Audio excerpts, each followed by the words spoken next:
personagens. Um oferecimento Auto Panambi. Conheça o Virtus, desenhado para ser seu. Venha fazer um test drive na Auto Panambi.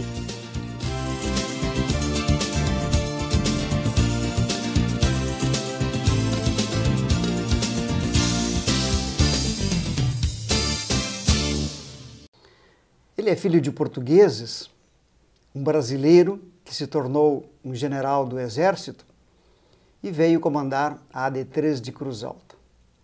Mais do que isto, tem um parentesco muito próximo com Portugal e especialmente com os videntes de Fátima, da família Marto. General Amadeu Martins Marto é o nosso personagem. Obrigado por participar conosco. O prazer é meu. General, é isso mesmo? O senhor é um brasileiro filho de portugueses. Isso, meus pais, pai e mãe são portugueses, se conheceram aqui, né? Vieram novos para cá, com 18 anos mais ou menos, e vieram se conhecer em São Paulo, em Santos, né? Meu pai fez uma sociedade com o irmão da minha mãe e aí daí nasceu o casamento, né? Pois é. Agora, como é que é esta ligação, este parentesco com os videntes de Fátima? Os três pastorzinhos, e no caso o Francisco e a Jacinta, são hoje santos da igreja, são da família Marto. E o senhor é Marto. Como é que é essa ligação? O meu avô é o Antônio Marto, né? É primo direto de Francisco e Jacinta Marto, né? Então, na época, eram crianças, né? E brincavam juntos, né? Naquela época, eu não sei nem se as crianças brincavam mais ou trabalhavam. Eles guardavam ovelhas, né? E aí teve as aparições de Fátima, né? E o meu avô eu até me lembro uma vez que eu estava ali contando a história antes, né? Que fizeram uma réplica da Capela das Aparições lá no Rio de Janeiro. E veio um bispo de Portugal para fazer a entronização da Nossa Senhora lá no Recreio dos Bandeirantes, no Rio de Janeiro. É um local muito bacana de conhecer, porque é uma réplica exatamente do que existe em Portugal. E naquela oportunidade o bispo ele foi fazer uma visita num dos quartéis que foi construído pelos portugueses, um forte, né, na época, na Fortaleza Santa Cruz, que é um local também muito especial, muito bonito. E o general não podia estar lá na época e eu comandava um dos quartéis, ele pediu para eu receber o bispo e a comitiva. Estava o cônsul de Portugal. E quando chegou o bispo, ele viu meu nome, Marto, né, na farda, ele falou assim, isto só pode ser uma brincadeira, né? E aí começamos a contar a história, né? Então meu avô, e o nome dele é Antônio Marto, é o nome do meu avô. Hoje esse bispo, eu soube alguns dias atrás, é o bispo da Diocese de Fátima. Da Diocese de Fátima. E essa história sempre ficou na minha família, né? Quer dizer, a gente acaba não dando tanto valor, né? Mas quando a gente conta para alguém, né? É sempre impressionante. É sempre impressionante. Então sempre foi uma história que teve presente na minha vida, assim. Claro. O seu avô conviveu com Francisco e Conviveu. Eram crianças que moravam na mesma vila, né? Eram vilas na época, né? De proximidade, uma convivência familiar. Enfim, de frequentar a casa. Até nessa ocasião lá no Rio de Janeiro, tinha um repórter português, eu não sei se era repórter ou escritor, e ele me contou, aí num jantar, que ele foi o último a entrevistar meu avô, né, com relação aos pastorzinhos, enquanto ele era vivo. Né, e depois eu até peguei essa entrevista, contando detalhes da vida deles, como é que eram e tal. Porque os dois também faleceram muito cedo, né? Logo depois da aparição, anos depois, eles faleceram. Muito jovens. Né? Então, com exceção de Lúcia, né? Lúcia viveu mais tempo, né? E o senhor conviveu com o seu avô? Muito pouco, porque quase nada, né? Porque meu avô sempre ficou morando em Portugal, né? Ele viveu até os 90 e poucos anos e eu tive lá uma vez enquanto ele era vivo, né? Agora, meu pai e minha mãe, eles vão lá quase que todo ano, né?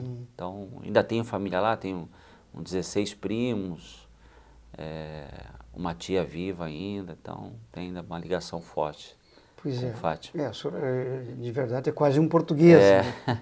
E para mim foi assim, família. uma grande surpresa, né? Quando eu fui designado aqui para Cruz Alta, a gente sempre vai pesquisar sobre a cidade. Pois é. E a minha esposa, que ainda é mais devota de Nossa Senhora de Fátima, ela falou assim, eu não acredito. Isso Olha eu só. ia falar agora. Que coisa curiosa isso. O senhor vir exatamente para uma cidade em que tem um santuário de Nossa Senhora de Fátima, com essa ligação direta, né? com a história toda. Minha esposa acha que isso não é por acaso. Pode ser, né? Tem um sentido. Acho que tudo que leva à fé, assim, e a um bom pensamento é positivo, né? A gente não pode levar nunca por negativo. O senhor também é devoto de Nossa Senhora de Fátima? Eu sou. Não sou, assim, um cristão fervoroso, mas eu tenho minhas convicções. Fui criado na religião cristã, né? Então, acho que a gente tem que ter essas referências na vida, né? Claro. O senhor já fez esse roteiro lá em Fátima? Já foi em busca dessas referências familiares, desse histórico, daqueles lugares lá onde o seu avô viveu e conviveu com os pastorzinhos? Já, assim, eu tive 2 vezes só em Portugal, né? E recentemente em 2014. Então, foi uma viagem muito curta, mas eu fiquei só em Fátima, justamente para ver a família e passear por lá. Minha esposa nunca tinha ido. Mas eu não tive ainda a chance, assim, de realmente vasculhar. Mas é a conversa que a gente tem com a família, e que eles vão contando, e a gente vai sabendo, né? Porque lá tem toda a história preservada, né? Tem a casa da Lúcia, a casa do Francisco, da Jacinta, tudo preservado lá, enfim. O seu avô também tem preservada, digamos, as edificações familiares, a casa, onde ele morou a vida toda, né? Lugar ali. Ele morava na frente da antiga igreja de Fátima, né? E esse local hoje, ele faleceu, mas a minha tia permaneceu morando lá. Ele morava em cima e tinha uma venda embaixo, né? Antes era onde ele criava os cavalos e depois transformou numa venda. Depois ela transformou num restaurante. Restaurante da tia Alice, que é a Alice Marto, que é minha tia. Ou seja, o legado familiar que E meu pai tem um preservado. apartamento lá em Fátima também. Ele vai, se puder, ele vai todo ano, né? Mas é muito bom. Claro. Me orgulho bastante, assim. Claro. Tenho... Que bela história, que coisa incomum, né? Enfim, esta relação familiar, né? E está aqui em Cruz Alta também, né? Essa coincidência. Estar exatamente em Cruz Alta, pois é. Bom, além disso, general, o senhor tem toda uma trajetória, enfim, um histórico dentro do Exército. De alguma forma o senhor leva essa questão toda aí para o seu trabalho? Utiliza isto ou não tem nada a ver? Acho que não tem nada a ver, assim, vez ou outra, né, quando a gente, por coincidência, conhece alguém que sabe da história e comenta, né, ou um militar também tem muitas missões fora, né, então alguém que teve uma missão em Portugal, que é amigo e foi para lá, a gente sempre conta a história, e a pessoa acaba vivendo lá 1, 2 anos e conhece mais a história, depois vem conversar com você, mas assim, não tem assim funcionalmente, não. Claro, não. E bom, embora as pessoas só saibam disso quando é dito, né? Porque não, são em alguns momentos raros, né? O senhor não tem, o senhor não faz uma divulgação disso de forma sistemática. Pois é, mas enfim, é muito legal essa história. E sobre o Exército, general, hoje o Exército Brasileiro está em alta, enfim. E aí se remete a uma questão, qual é o atrativo hoje que o Exército apresenta, por exemplo, para o jovem, e que parece que há um interesse, eu não sei se a minha informação, a minha percepção está correta, mas se percebe que tem muito interesse hoje do jovem ingressar no Exército. Está correto isso? Tem, vamos dizer assim, tem 2 formas de ingressar no Exército, assim, falando de uma forma geral, sem entrar nas particularidades, né? É aquele que quer seguir carreira, então ficaria, pelo menos hoje, com que nós estamos previsto 30 anos de serviço, seja oficial ou sargento, né? E aquele que presta serviço militar, né? Que vai prestar um serviço aí por alguns anos, né? Pode ser obrigatoriamente 1 ano e depois, ele tendo condições, ele pode ficar mais. E depois tem as outras formas, de forma temporária, né, que pode também ficar 8 anos. Mas o que a gente percebe, assim, no serviço militar, existe uma procura, pelo menos desde que eu estou no Exército, razoável. Lógico que depende muito da região. Mas principalmente agora que existe uma crise, uma falta de emprego, a procura aumenta um pouco mais. O que pouca gente sabe é que o serviço militar obrigatório, ele numa classe de jovens que fazem 18 anos, nem 5% servem às Forças Armadas. Eu não digo nem o Exército. O Exército deve dar em torno de 3%. Então, de todo o Brasil, quando o pessoal se alista e a gente seleciona, só 3 a 5% vão servir às Forças Armadas. O Exército, no geral. Então, quase que não há. Então, desses 3, 5%, a maioria, 90%, é voluntário. Então, pouca gente realmente, a gente tem que, às vezes, pegar alguém que tem uma especialidade. E fora isso, tem o pessoal temporário, que quer ser sargento oficial temporariamente, né? Não fez o concurso público, né? E depois tem os ingressos de carreira, né? Que são diversos. Mas acho que a procura tem sido muito boa. Agora, nós tivemos a mulher entrando na carreira, na linha bélica. Nós já tínhamos mulher há muito tempo, né? No Exército, em diversas áreas, mas não na área bélica. E esse ano foi o primeiro ano que as mulheres entraram na Academia Militar das Agulhas Negras. Também é um marco, são 40 mulheres inicialmente. Hoje acho que estão entre 35 e 40 mulheres que ainda permanecem nesse primeiro ano. Então, a partir de agora, todo ano, 40 mulheres vão dar ingresso à linha bélica. A formação bélica significa para combate, para guerra. Para guerra. Para linha de frente. O pessoal de saúde, que existe há muito tempo, né? Na Segunda Guerra Mundial, nós já mandamos enfermeiras para a Segunda Guerra, lá para a Itália. Mas como carreira, o pessoal de saúde já tem há muito tempo. Então, o pessoal de saúde também vai para a guerra, né? A gente vê até muitos filmes aí que o pessoal de saúde sempre trabalha bastante na guerra. Então a mulher ela já está no Exército há algum tempo. Agora, vamos dizer assim, completou todo o espectro da área militar. Ou seja, a gente entende que o Exército tem a compreensão de que a mulher está preparada também para o combate. Está preparada. Ou vai se preparar, né, no caso... Acho que isso aí, no mundo inteiro, os países na Europa, nos Estados Unidos, isso já tem algum tempo.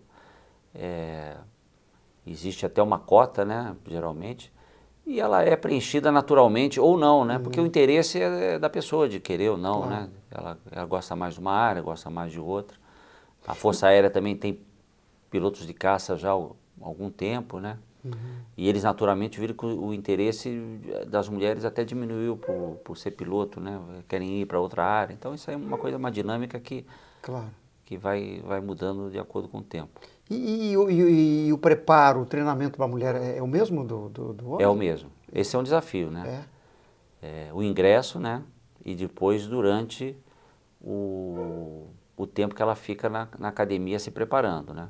Então a ideia, hoje estão restrito algumas áreas bélicas, né?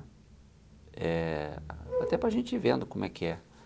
Logicamente que vai ter que ter uma adaptação, mas os testes são os mesmos, né? Pelo menos o mínimo ela tem que fazer, né? Naquele teste. Ela tem que carregar a mochila do mesmo peso, o armamento é do mesmo peso, né? O frio é o mesmo e etc. Então, e o resultado disso tem sido, sob o ponto de vista de resultado mesmo, da competência, da habilidade? Esse primeiro semestre mostraram muito bom desempenho. Então realmente ultrapassando até as expectativas aí.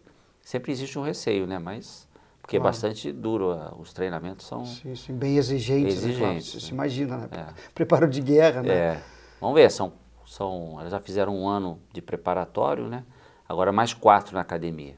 Então é uma formação longa. Claro. Na academia. Isso significa que a mulher pode ascender profissionalmente também aos mesmos cargos? Pode. Não, isso já há algum tempo. Daqui a alguns poucos anos já vão ter uma mulher general. Na área de saúde, que eu falei que já tem mulher há mais tempo, e engenheiro militar, que faz o Instituto Militar de Engenharia lá no Rio de Janeiro. Foi a primeira faculdade de engenharia do Brasil, trazida pelos portugueses em 1808, e criaram ali um instituto de engenharia. Então, essas mulheres já são tenentes-coronéis, coronéis, então daqui a pouco elas já vão concorrer e já teremos uma mulher general, né? Já temos uma mulher almirante, né? Eu não sei se ela está nativa ainda, mas já há algum tempo ela foi promovida, então é um caminho natural, isso aí não tem... Não tem volta a isso? Não tem volta. Claro. E há uma tendência, então, pelo menos de que mais mulheres procurem, de alguma forma, também entrar no Exército, seguir a carreira militar. Se eu for no posto médico aqui de Cruz Alta, a maioria é mulher. A maioria, na área de saúde, né? Claro. Dentistas, médicas, enfermeiras, a maioria é mulher. Pois é. E essa é uma tendência, possivelmente. Nessas áreas. Então, tem áreas que é um atrativo maior, outras é um atrativo menor. O Instituto Militar de Engenharia também tem muita mulher. Claro. E o jovem hoje, como é que se percebe o espírito cívico de brasilidade de um jovem ou de uma jovem que entra no Exército? Como é que o Exército recebe e como é que enxerga, como é que percebe isto neste ponto de vista? Eu não sei se a gente tem isso mensurado, né? Mas para nós é natural, né? Quando alguém ingressa no Exército, ele vai acabar entrando... É um pressuposto de que...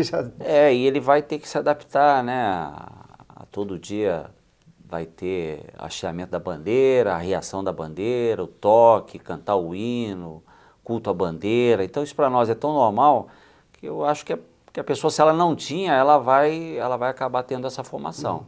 É uma coisa que a gente a gente investe nisso, né? Claro. Lógico, faz parte, mesmo o soldado, né? Vamos dizer que eu tenho um treinamento aí de 1 ano e depois ele vai embora, ele vai aprender a cantar o hino, a bandeira, vai fazer o juramento à bandeira, o juramento ao soldado. Então, é uma coisa que eu acho que isso acaba incutindo, né? A gente encontra com muita gente que serviu o Exército, né? E já está na reserva, ou fez só aquele ano lá e aí, geralmente, não, aquele meu ano foi muito bom porque eu aprendi a ser organizado, a cultuar valores. Então, a gente investe muito em valores, né, em tradição, na história, nos nossos patronos. Isso aí é uma coisa que é uma prioridade do comandante do Exército, né? Claro. Como é que o militar convive hoje na sociedade em que a grande discussão é exatamente essa que o senhor se refere de valores, em que hoje no Brasil nós temos sérios problemas aí de conceito, de valores, de vivências, enfim. Como é que é essa inserção na sociedade, como é que se dá isto? Eu acho que hoje até está mais fácil, porque a população de alguma maneira, ela está tão carente desses valores, dessas tradições, né, que às vezes a gente até vê assim umas distorções, né, a pessoa pedindo a volta dos militares, a intervenção. Nessa última manifestação dos caminhoneiros, a gente esteve na frente de alguns quartéis, algumas dessas manifestações. E a leitura que a gente faz é que, na verdade, isso acontece por uma questão de uma carência, né?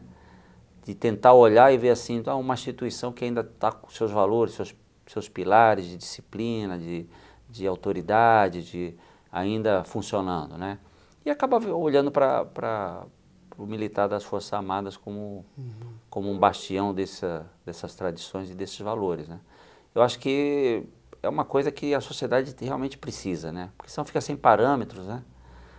E os exemplos às vezes não são bons, né? Quer dizer, não é uma situação fácil, né?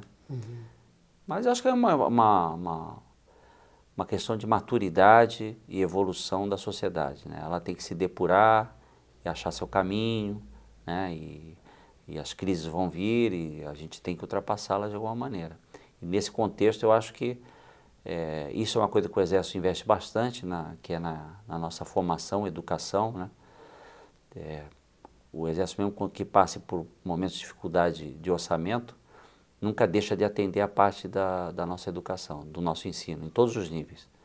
Porque na formação do recurso humano, né, nosso, que está no nosso maior valor. Porque o equipamento, ele fica obsoleto, ele se deteriora, às vezes a gente tem mais orçamento, pode comprar um equipamento melhor ou não, mas quando o recurso humano está ali intacto, com seus valores, com toda a sua integridade, para a gente evitar, às vezes, até ser contaminado, né? Claro.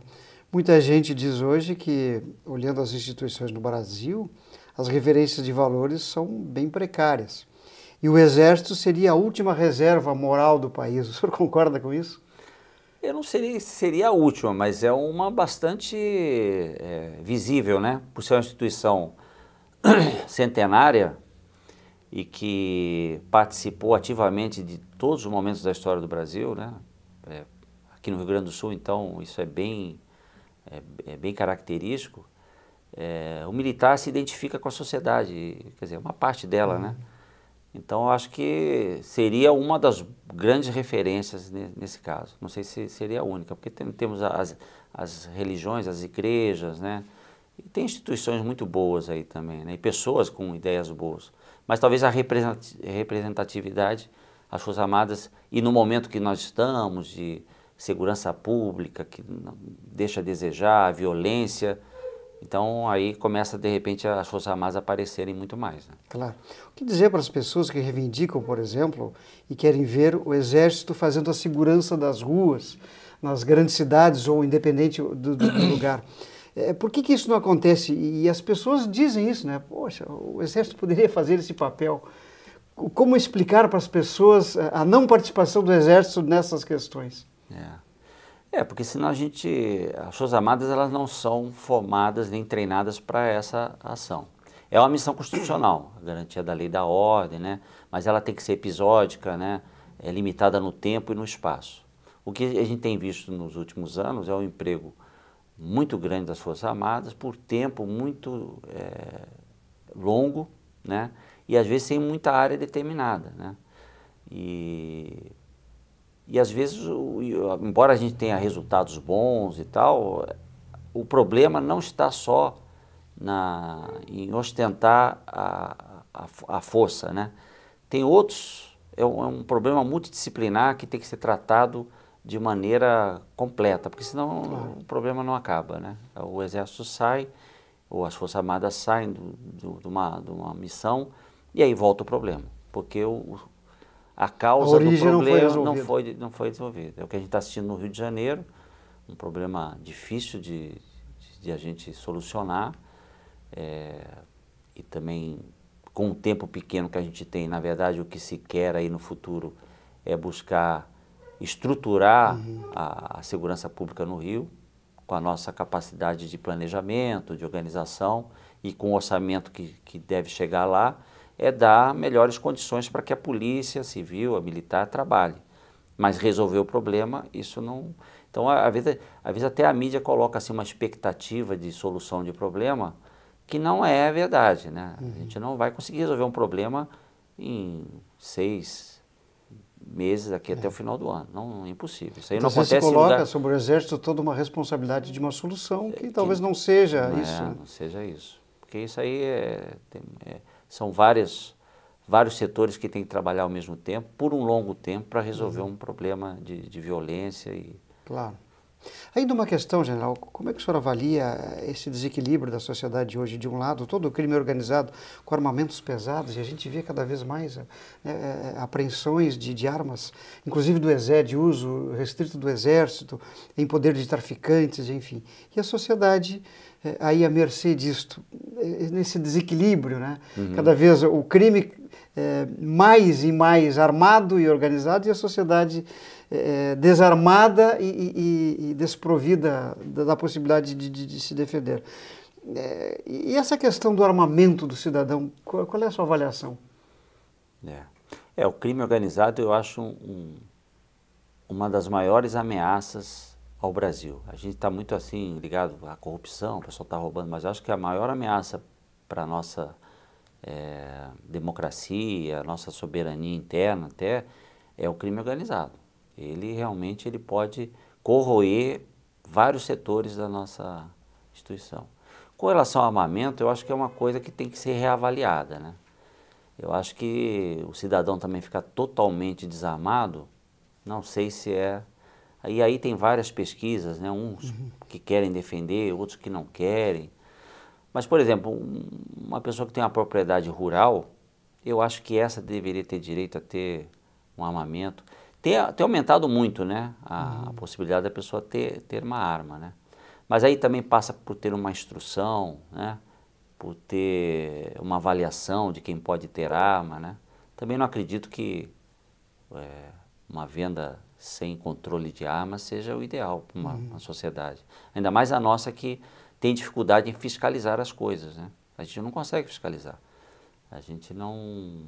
Por mais que tenham leis, né? Outro dia eu li que depois da Constituição de 88 foram criadas, isso foi um jurista que falou, mais de 5 milhões entre leis e normas, né? Então a gente tem muita lei e norma, isso não falta, mas falta alguém que fiscalize. Então, num país dessa dimensão, com essa população, e sendo que tem lugares que a gente o Estado mal se está presente, é muito difícil fiscalizar.